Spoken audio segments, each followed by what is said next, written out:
Hello agripreneurs, apa lahan pertanian di daerahmu endemik tikus? Tentunya kamu tahu kalau daerah persawahan endemik tikus itu sangat sulit diatasi. Terlebih, pola tanamnya padi.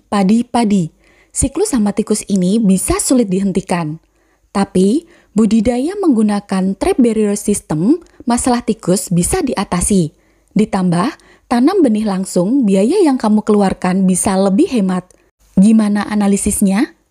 Sebelum lanjut, buat kamu yang belum subscribe, monggo subscribe channel ini ya dan aktifkan notifikasinya agar kamu bisa dapat pemberitahuan update video menarik seputar dunia agribisnis.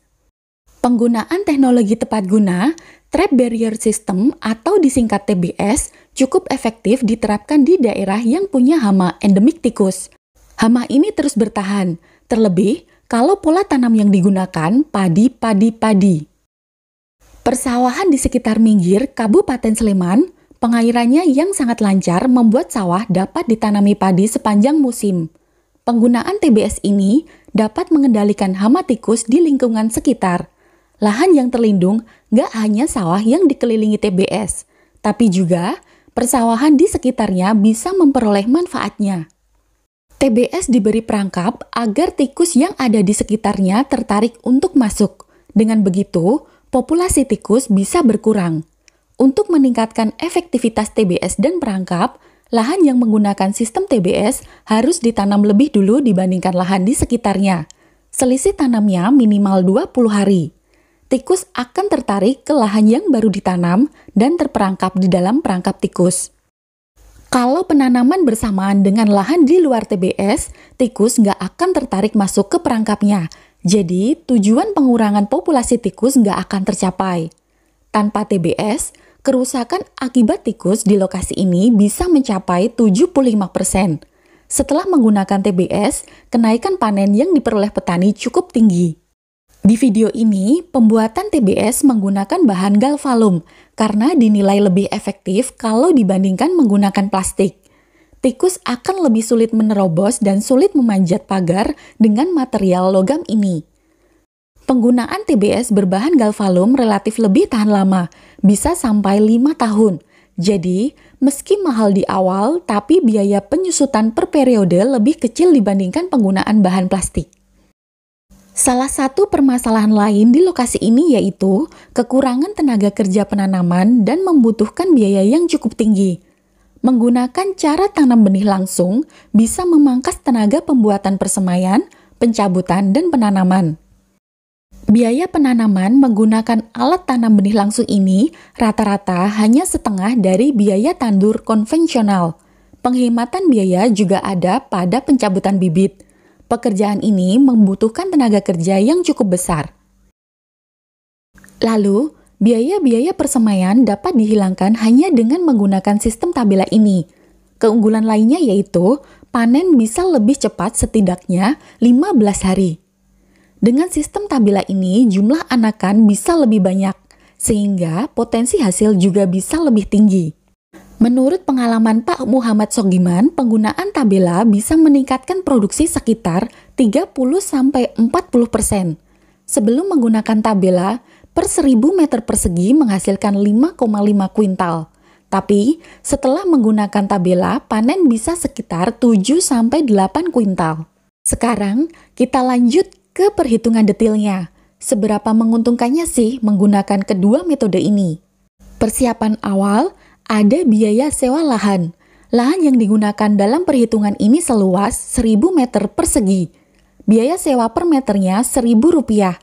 Jadi sewa lahannya Rp1.000.000 per tahun atau Rp333.333 per musim tanam. Lalu, perlu juga peralatan untuk budidaya. Investasi peralatan pertanian sekitar Rp1.275.000. Biaya penyusutan per musim tanamnya sebesar Rp50.000. Investasi selanjutnya yaitu TBS. Dibutuhkan lembaran galvalum dengan total panjang 140 meter. Biayanya Rp3.360.000. Selain itu, perlu juga perangkap sejumlah 5 unit dengan harga masing-masing Rp100.000. Untuk bahan lainnya seperti kawat dan bambu disesuaikan kebutuhannya. Pemasangan TBS membutuhkan 2 HOK sehingga biaya total yang dibutuhkan untuk pemasangan TBS ini adalah Rp4.140.000. Dari semua biaya investasi ini, dihitung penyusutannya per periode dan ditambah dengan biaya pemeliharaan per periodenya menjadi Rp326.000. Selanjutnya, kita urai biaya pengolahan lahan dan penanaman. Proses ini cukup murah dibandingkan dengan metode tanam biasanya. Benih dan penanaman hanya membutuhkan biaya Rp155.000.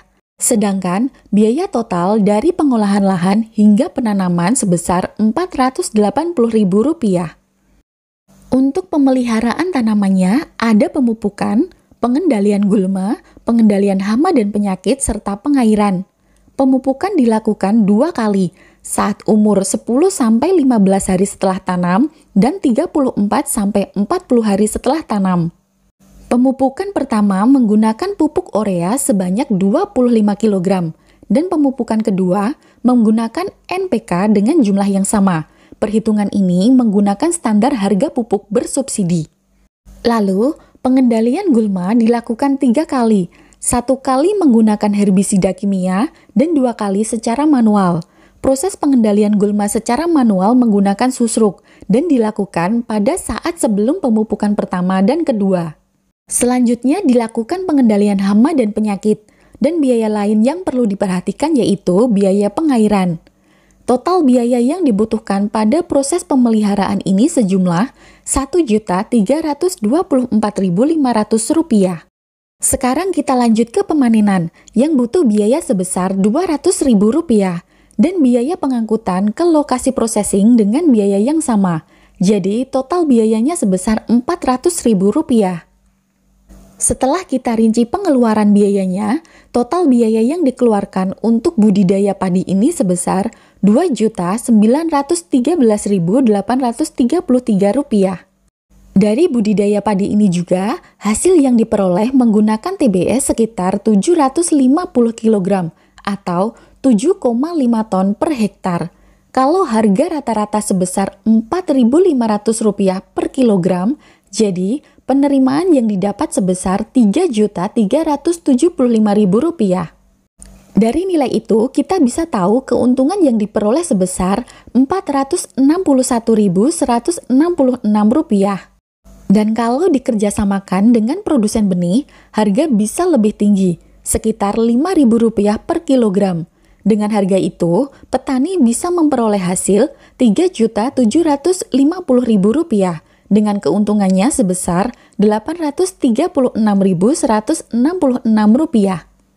Kalau kamu lihat dari keuntungannya tentu sangat kecil, tapi pendapatan petani bisa jadi lebih besar kalau biaya implisit tidak dimasukkan dalam hitungan. Biaya implisit ini adalah biaya tenaga kerja yang dilakukan oleh petani itu sendiri, yang besarnya Rp1.150.000. Melihat harga gabah yang fluktuatif, apalagi dijual ke tengkulak, harganya bisa jadi lebih rendah. Kita coba hitung berapa sih titik impasnya. BEP per kilogram sebesar Rp3.885,11. Gimana ya Agripreneurs? Cukup menarik kan teknologi tepat guna untuk daerah endemik hama tikus dan juga daerah yang kekurangan tenaga kerja penanaman. Moga bermanfaat ya info ini buatmu. Jangan lupa like dan share ke teman-temanmu. Untuk kritik dan saran bisa kamu tulis di kolom komentar. Jumpa lagi di video berikutnya.